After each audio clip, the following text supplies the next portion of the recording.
You studied at Columbia, is that true? It's partially true. No, I came here for several months. I was a visiting scholar 20 years ago, but just for 3 or 4 months. I was just wondering, seeing as how we're an organization of Italian Americans in film and television, and you being from Italia, and having that little bit of experience and flavor in New York City, where obviously we are the center and the heart of Italian culture in the United States. Did you have any experience as an Italian in the States where the Italians in New York tend to think of themselves, I think appropriately so, as being true to their culture? I think we are among the ethnic groups in the United States, perhaps the truest to our roots, at least among the Europeans. How did you feel seeing any of that, if you did? Did you think that, oh, that's not really Italian, or I get you just fine? I haven't met, I don't remember meeting real Italian Americans, at least that I could recognize as Italian Americans. I remember that I went visiting a friend, or the brother of my father's friend, but something related to Lo zio in America. Yes, but he had an Italian restaurant in Little Italy, but he was Palestinian. So very, very fitting. Very fitting. I believe you studied philosophy. Yeah, I did. Philosophy doesn't necessarily prepare someone, I assume, for un ingresso ad una carriera in cinema, but it may very well prepare someone for an entree into life, perhaps. As a study of humanist subjects, how do you feel, if at all, a study for philosophy, humanism, prepared you as an artist and your work, which deals more with relationships, I think, than specific machinations of a plot? Okay, I think that philosophy, when it's well done, is quite important. It's much more important than what I used to think too when I studied it. I think it's something that we should consider as more useful in everyday life, in many jobs. And for being a director, of course, you don't need to have studied philosophy, but it was very useful to me. What the themes you're talking about, I'm talking about, but in general, I think that films are much more philosophical than what we think. I've read a couple of articles about Game of Thrones from a philosophical point of view, and it's quite interesting because as soon as you talk of moral, of politics, of relationship, of everything, that's the great thing of philosophy. It's probably also its flow, but it's about everything. So I would advise to study philosophy if you know that then your working life will be quite hard.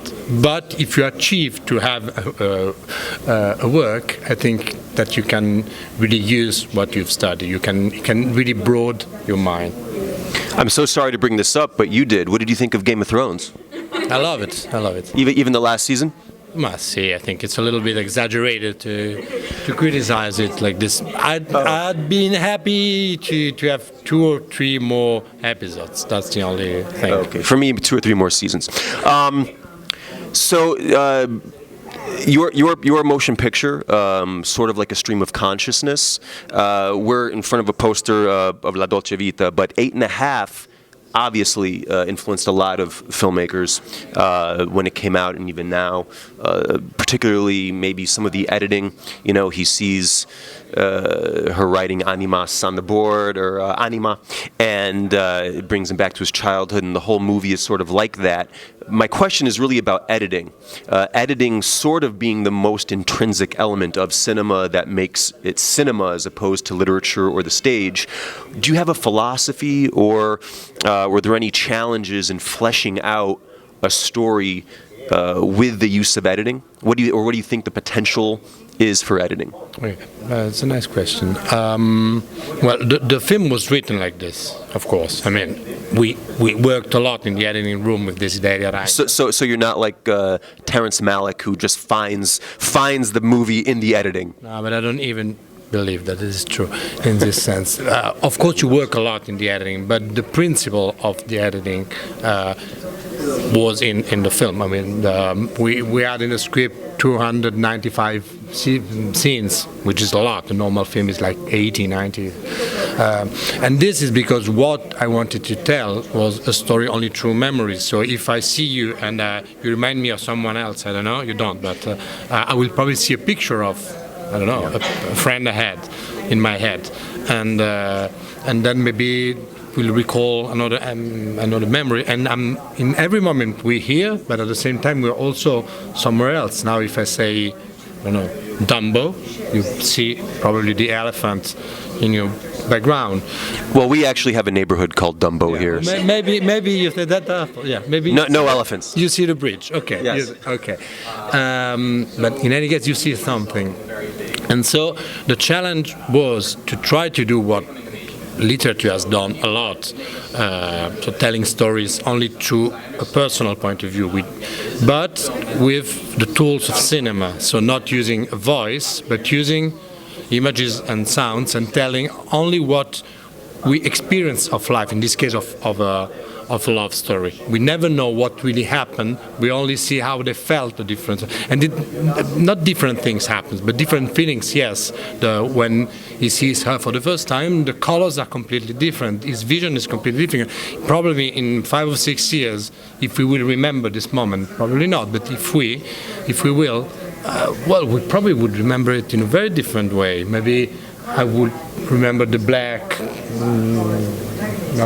everything is black here, or maybe I'm in a good mood and it will be pink in 10 years in my. Maybe since you're bored about what I'm saying, you will remember me as a horrible person with. Un mostro, ovviamente. So the editing was functional to what we wanted to tell. So something that is completely fast and with many images coming in, which is what happens in our normal life. We are completely bombed by images in our mind, but we have to pay attention to it. So if you, I don't know, you meditate or you pray, you think that it may help you to see how many things. So if you just close your eyes now, you would say, and they influence your life. Then in general, I think that it could, we're cinema and series and whatever are ready to a new approach to experimentation. I'd like to see again, like in the 60s, 70s, new languages to tell story, which doesn't mean making experimental, bizarre and boring films, not at all, but to explore what we can tell more through also the tools that we have now, we didn't have 30 years ago with digital, and I have the impression that we are making a lot of good stuff, good series, but we are in a period of normality. We're not experimenting, we're not changing, and I'd like to have a change of paradigm. So to say. That's very interesting. That kind of brings me to a question I really was looking forward to asking all the filmmakers at Open Roads, which has to do with a quote that Dino De Laurentiis said when he was receiving his honorary Oscar about 15 years ago, where, in the 60s, at every college campus, every city in America, you had young people waiting online to see the next Antonioni, the next Fellini, or even retrospectives of De Sica. And he said that it was his hope that Italian cinema would find its way to being globally relevant again. I think that what you just said is extremely relevant to all of cinema, and your cinema appears to be something very, very personal. Do you feel that returning to the personal, which in a way is universal to everybody, is an avenue towards Italian cinema sort of inspiring foreign audiences again, or do you think there's something else that needs to be a part of that in Italian cinema? Well, I think that Italian cinema should again try to think, to make something different from the others. Not thinking, okay, we have to try to do something nearly as the American do, which is not possible because it's such a big industry and different.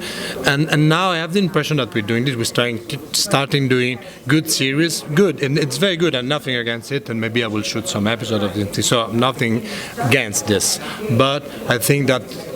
Besides this, we should also try to find our path, like neorealism did, like in France, Nouvelle Vague, which is something different, made with less money probably, but to bring something that is peculiar, and not peculiar in, an Italian idea of what is traditional Italian. Yesterday we were here and the music playing was the music of The Godfather.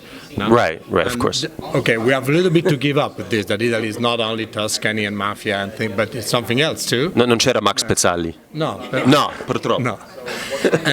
But try, and probably the fact of experimenting and of searching in more personal topics, which doesn't mean making boring movies, but could be a way. But I don't think at all that we're going in this direction at this moment. What direction do you think you're going as an industry? We're going in a direction which is not so bad because we're starting making products for Amazon, for Netflix of a high quality in the last 3-4 years, and so I think that it will continue. My hope is that they will start also to produce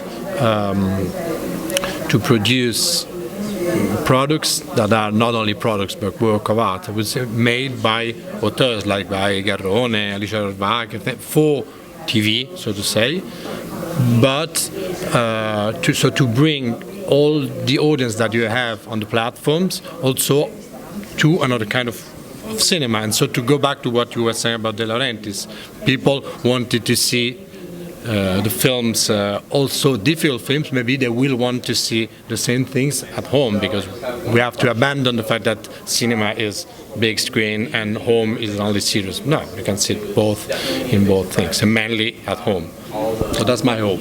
Particularly now, since people's home entertainment systems sometimes rival certainly the screens at art houses, Cinema de Sei.